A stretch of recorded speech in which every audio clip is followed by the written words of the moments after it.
So அப்படியே flight ஏறுவோம். ஆனால் இங்கேருந்து 3.5 மணி நேரங்க ஃப்ளைட்டு. ஸோ கரெக்டாக நம்ம 6:30 மணிக்கு போயிடணும் நியாயமாக பார்த்தா. ஏன்னா இங்கேக்கும் கஜகஸ்தானுக்குமே வந்து 1/2 மணி நேரம் டைம் டிஃப்ரென்ஸ். ஸோ 6:30 மணிக்கு போக வேண்டியது இப்போ மினிமம் 7 மணிக்கு தான் போகும். அங்கேருந்து ட்ரெயின் வந்து நமக்கு 9:10க்கு. ஸோ எல்லா ஃபார்மாலிட்டிஸும் இமிக்ரேஷன்லாம் முடிச்சு வெளியில் நம்ம 3/4 மணி நேரத்தில் போனால் கூட 7 மணிக்கு போயிட்டோம்னா வெளியில், ஸோ 7 மணிக்கு ஃப்ளைட் லேண்ட் ஆச்சுன்னா 8 மணிக்கு வெளியில் போயிட்டோம்னா அங்கேருந்து நமக்கு 1.5 மணி நேரம் டைம் இருக்குது. ஸோ கரெக்டாக பிடிச்சிடும்னு நினைக்கிறேன் ட்ரெயினை. பார்க்கலாம், வேறு வழியே இல்லைன்னா டாக்ஸியில் தான் போகிற மாதிரி இருக்கும். என்ன நடக்குதுன்னு பார்த்துருவாங்க. அவ்வளோதாங்க, நம்ம தான் லாஸ்ட் போட் பண்ண போகிறோம். எல்லோரும் போட் பண்ணியாச்சு. I'm the last one to boat, right? Still 1 person is coming. ஐயோ போச்சா, அதுக்குள்ளே அவசரப்பட்டு டைலாக் விட்டுறேன். சூப்பர், ஓகே, பாலம் போகுது. இப்போ வேலையாக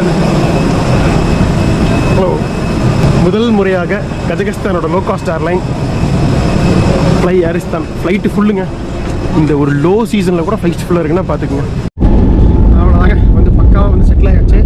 சீசன் 7ல் 2வது take off, Delhi to Almaty. அவ்வளோதான். இந்த பக்கத்துக்கு பார்த்தீங்கன்னா இதெல்லாம் டொமஸ்டிக் டெர்மினல் பார்த்தாலே தெரியுது. ஃபுல்லாக ஸ்பைஸ் ஜெட், இண்டிகோலாம் நிற்குது.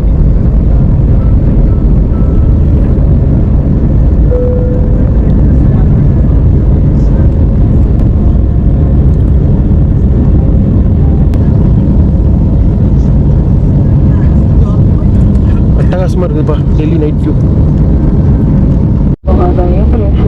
ஓகே, வந்தாச்சுங்க. இறங்க போகிறோம் 2 நிமிஷத்தில். ஃபுல்லாக ஐஸ் தான். 6:30 மணிக்கு அப்படியே சூரியன் வரும். அட்டகாசமாக சன்ரைஸோடு அப்படியே தரையிறங்கலாம் நினச்சேன் ஆல்மாட்டி ஏர்போர்ட்டில். இங்கே 8-8:30 தான் சன்ரைஸ் ஆக மாட்டிருக்கு. அது வின்டரில், பீக் வின்ட்ரு. 2வது முறையாக ஆல்மாட்டி வரேன். 2017 ஆல்ரெடி ஒருக்கா வந்திருக்குங்க. நான் யூடியூப் வர்றதுக்கு முன்னாடியே கிர்கிஸ்தான் ட்ரிப் வந்திருந்தபோது ஏர் ஆஸ்தானா தான் வந்திருந்தேன்.